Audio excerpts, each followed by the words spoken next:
So we work with the provincial government to make sure that the legislation works for our members. If they see an issue with funding or that sort of thing, we work on their behalf. So we work with the federal government, we work with the provincial government, trying to make sure that towns have the best environment to work in that they possibly can.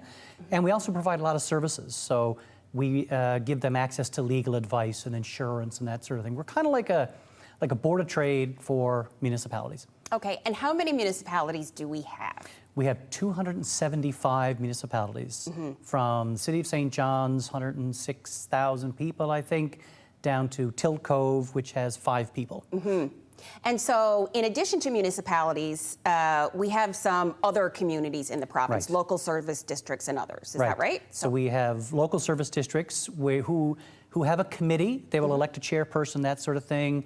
They will charge fees for services they provide to people in their community, but they're not a full municipality. They can't tax and that sort of thing. And then we have a whole bunch of what we call unincorporated areas, so places with no self-government, no local government at all. And in fact, when you add all them up, local service districts, unincorporated areas, there's actually more of them than there are municipalities, but they're only about 9 or 10% of the population. Wow, so that's a lot of government. It's a lot of places. And a lot of places and a lot of people. Yeah. How is our system different than other parts of Canada?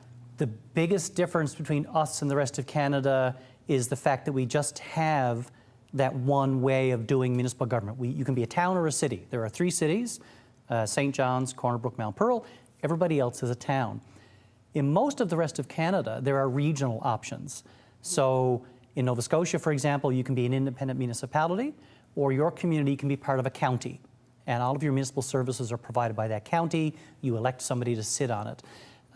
In BC, they actually have a second tier of a thing called a regional district. And it provides services to the municipalities. That's pervasive right across Canada. In fact, it's pervasive right across the world. Regional is how most places in the world do municipal government.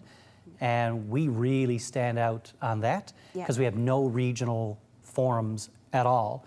Every single community, if they have a municipal government, are a standalone council. Okay, so what are the benefits then to regionalization? I mean, I know you and I have known each other for 20 years. Yep. You know, back when I was working in municipal affairs and you just started at M&L. That's right. And so we were talking about regionalization back then. Yeah. So how have things changed? And are people starting to accept the reality of, you know, the benefits of regionalization? Or, you know, what's the conversation like now?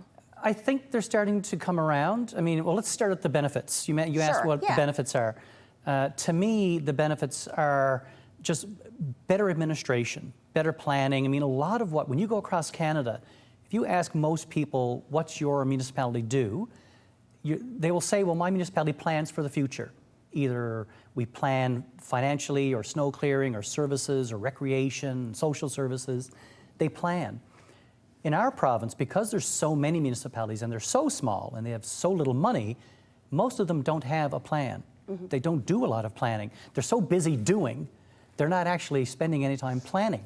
So if you were to go into the provincial government offices where all the land use plans are, there's probably 130, 140 plans in there, but there's 275 municipalities. Right. So the big benefit to me would be we can do better planning. We can do better planning around the infrastructure that we spend. It's very expensive to build and run infrastructure.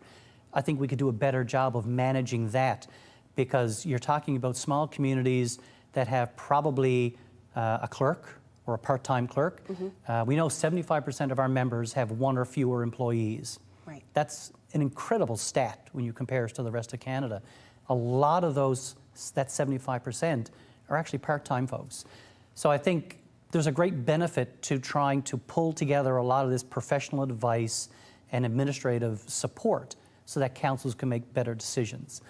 And there's a financial benefit in terms of pooling resources and that sort of thing. We've come a long way. I mean, when I first started at M&L, it wasn't even called M&L. It was Newfoundland and Labrador Federation of Municipalities. NLFM. So we've managed to chop one letter off of the acronym anyway. We did, back in 2004, 2003, we started an office called the Community Cooperation Resource Center.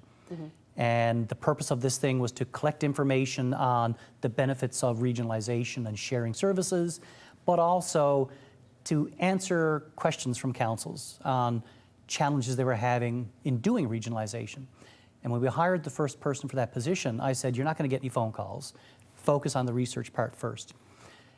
She never even got to the research stuff for a year because the phone did not stop ringing with towns calling up to say, we can't do this on our own anymore. Can you help us put together an agreement with a neighboring municipality?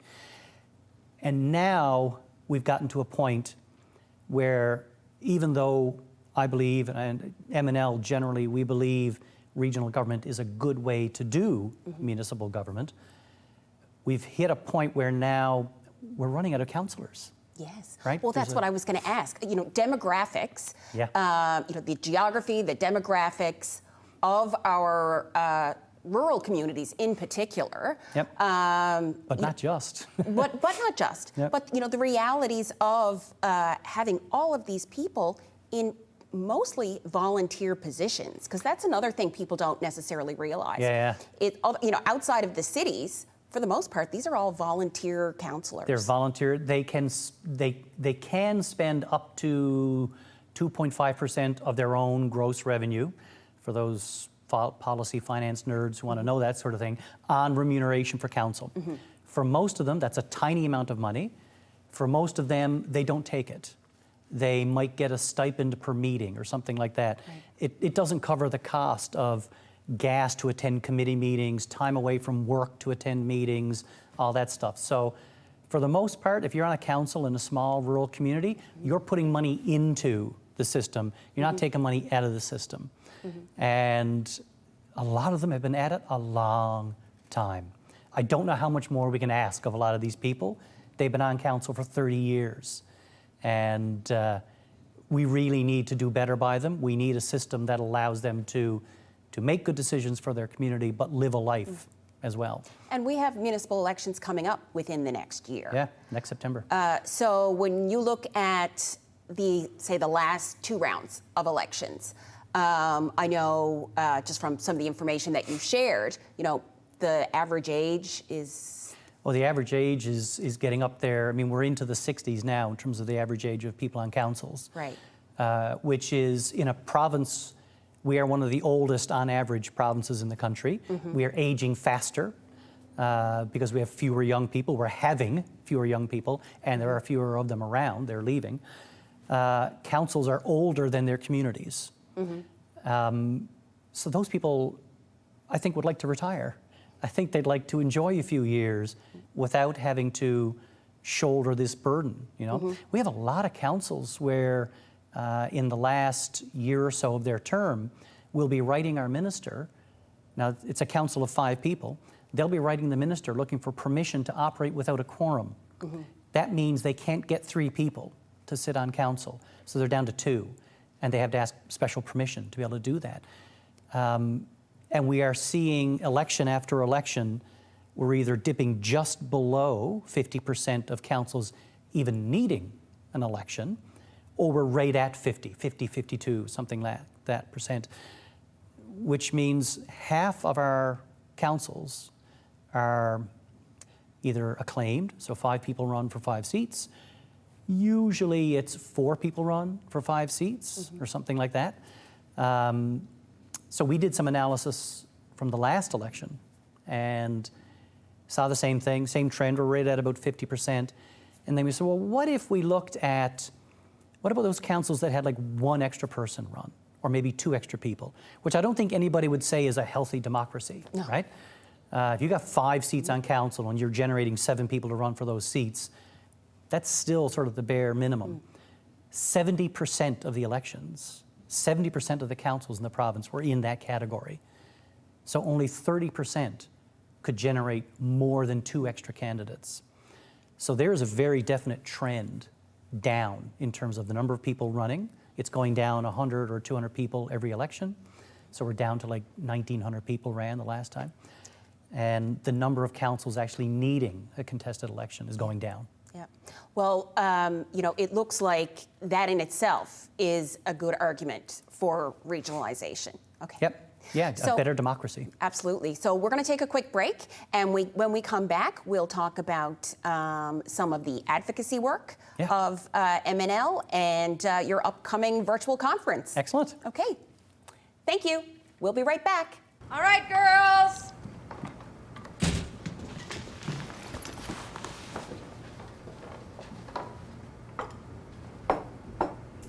Mom, you said it's played again.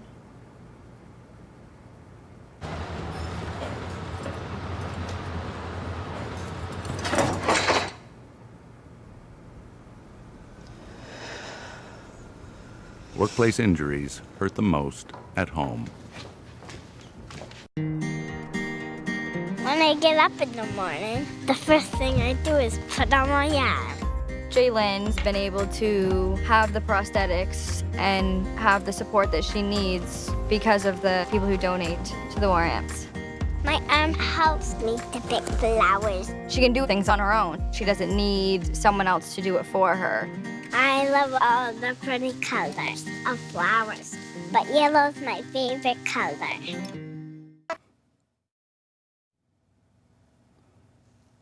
Welcome back to Out of the Fog. I'm with Craig Pollett, CEO of MNL. So before we talk about your upcoming conference, I guess we should talk about the impacts of COVID, why you're having to have a conference now virtually. So let's just kind of talk about the impacts of COVID first. You know, how that's impacted your organization and municipalities.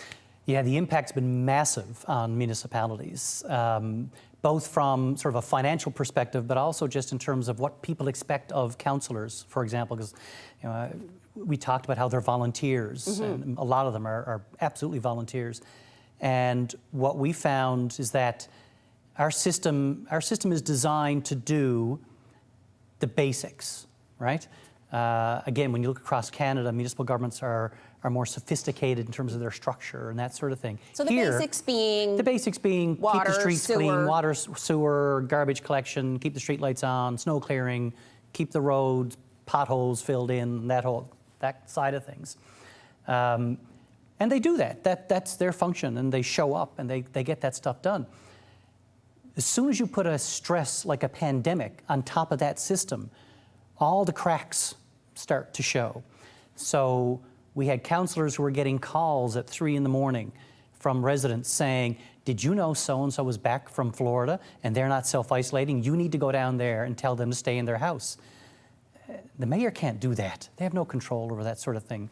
But people were scared. People were confused. They didn't quite know what to do. So everybody's attention went to the council, and they were barraged with demands and questions and looking for answers. They had to completely redo the way they run their offices. Most of them shut their offices, sent their staff home.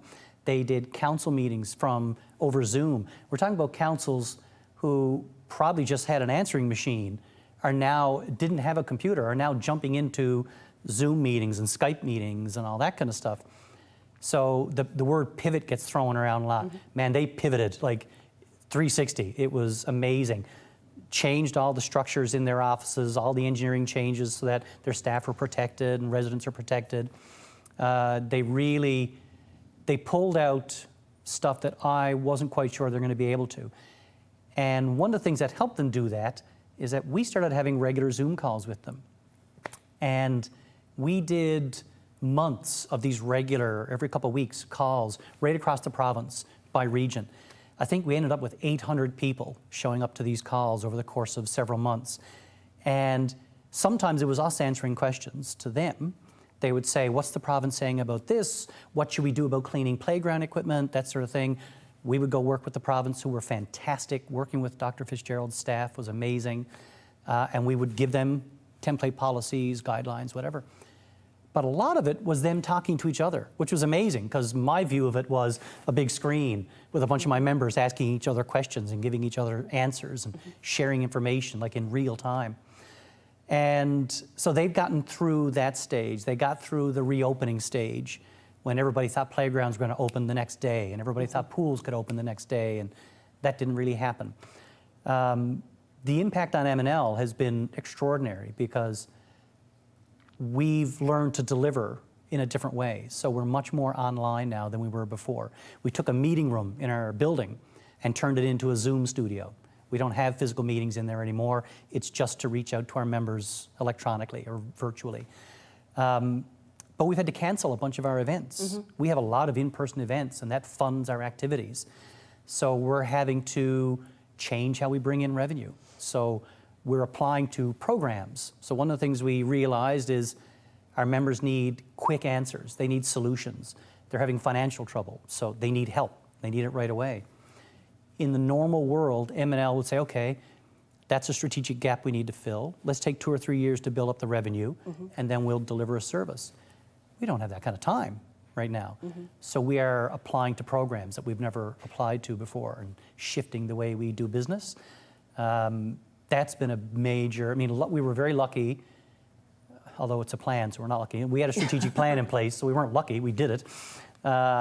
And that strategic plan really allowed us to do this. We're much more focused on, the board is much more focused on how do we serve our members. And that allowed us to pivot pretty quickly, and that's happening pretty successfully. And of course, so, you know, one of those big pivot moments. Huge one. And I've attended many M&L conventions over the years. And, you know, the reality of, I mean, there's probably between 500 and 600. Well, the one in St. John's gets up to close to 1,000 people. Wow. So, you know, So it's big. And it goes back and forth between St. John's and the West Coast. It goes to Corner Brook, Gander, and St. John's. Right. So this year would have been Corner Brook. Okay. And so it's virtual. It's gonna virtual be this year. online. It's totally online.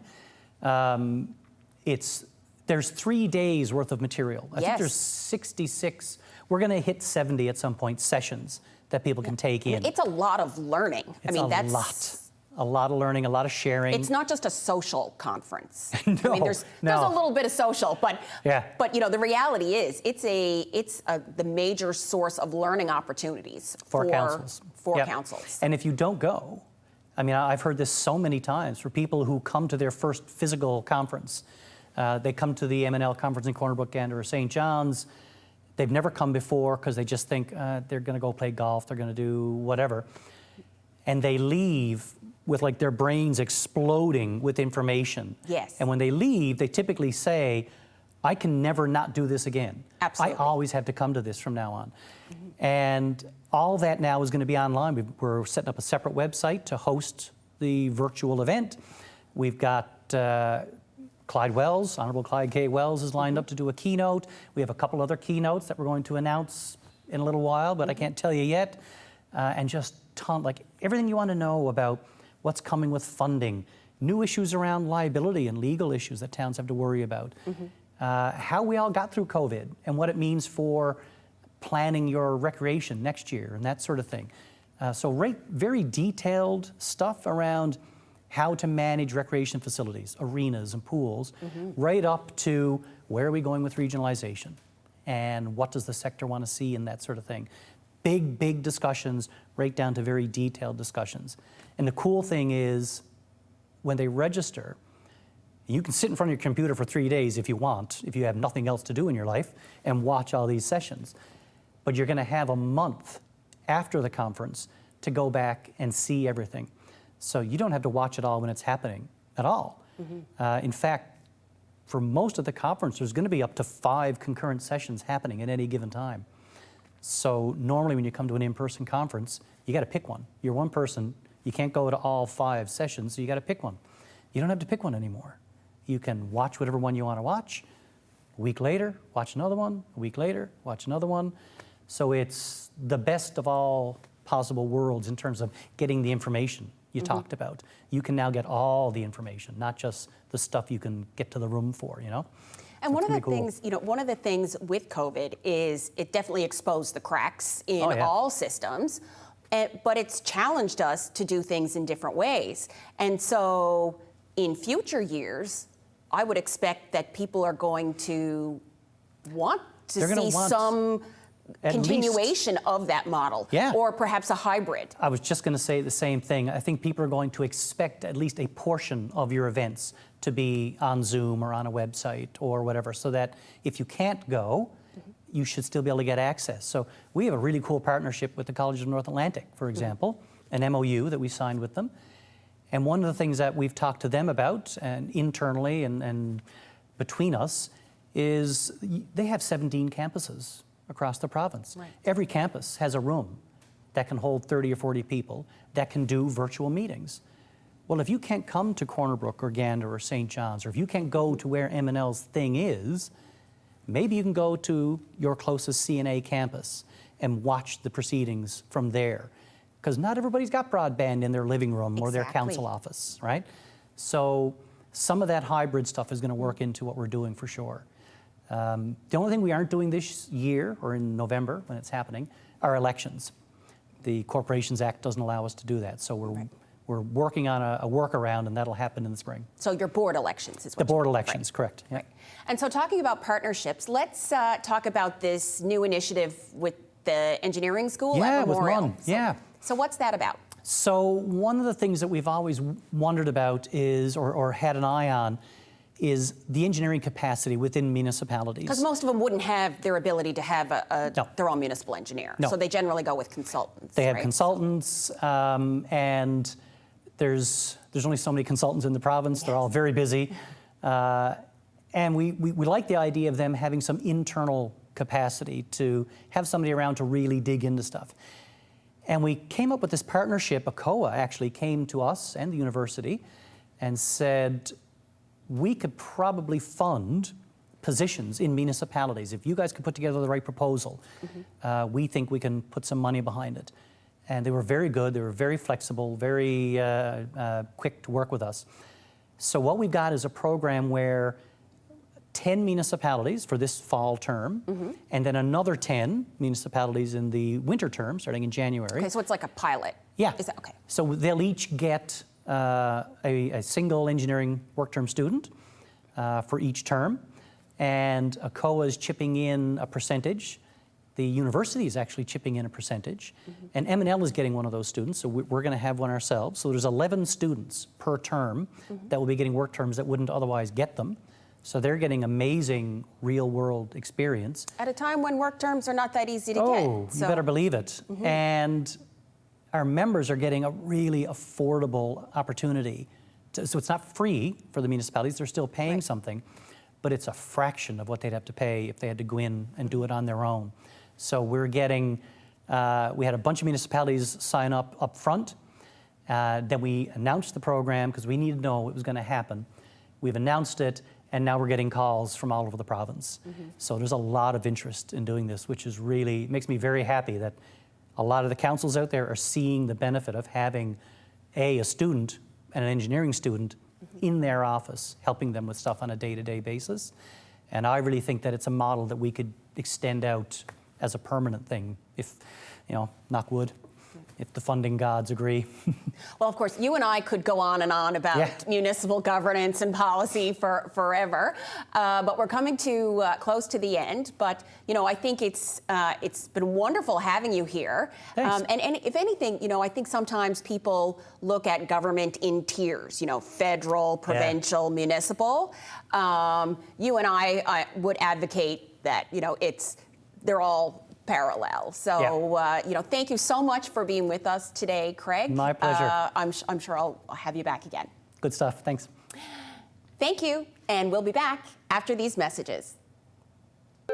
Call the Rogers TV viewer response line, email us, or connect with us on social media.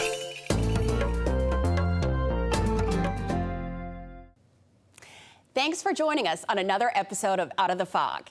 If you couldn't tell, I'm keenly interested in municipal governance and could have certainly talked with Craig for another half an hour.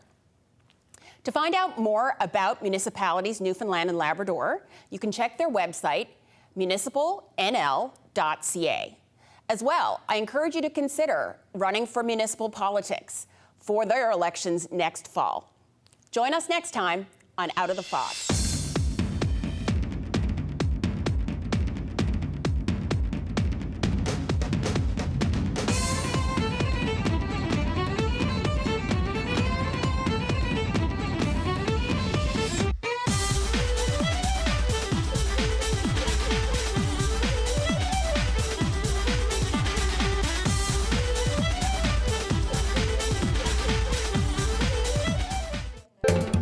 Call the Rogers TV viewer response line, email us, or connect with us on social media.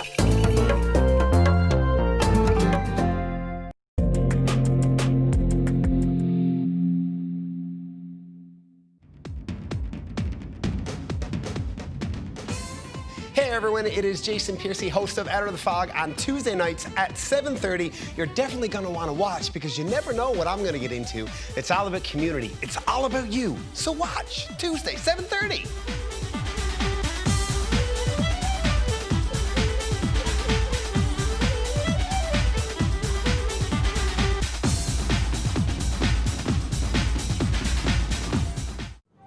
The world's most famous Canadian, Grey Owl, just back from a triumphant British tour, is to be a reluctant guest at a gathering of First Nations. Archie, you may not realize this, but right now you are the most famous Red Indian in the world. These are your people. You have to be there. Come on, Hammond, let's go. Sure, I'm sure. His name is Archie Bellini, and if he's a Red Indian, I'm the king of China. It is an honor to meet the man called Grey Owl, who has brought much respect for our people. Imposter, rascal, dreamer, and yet the Englishman who called himself Grey Owl awoke the whole world to our vanishing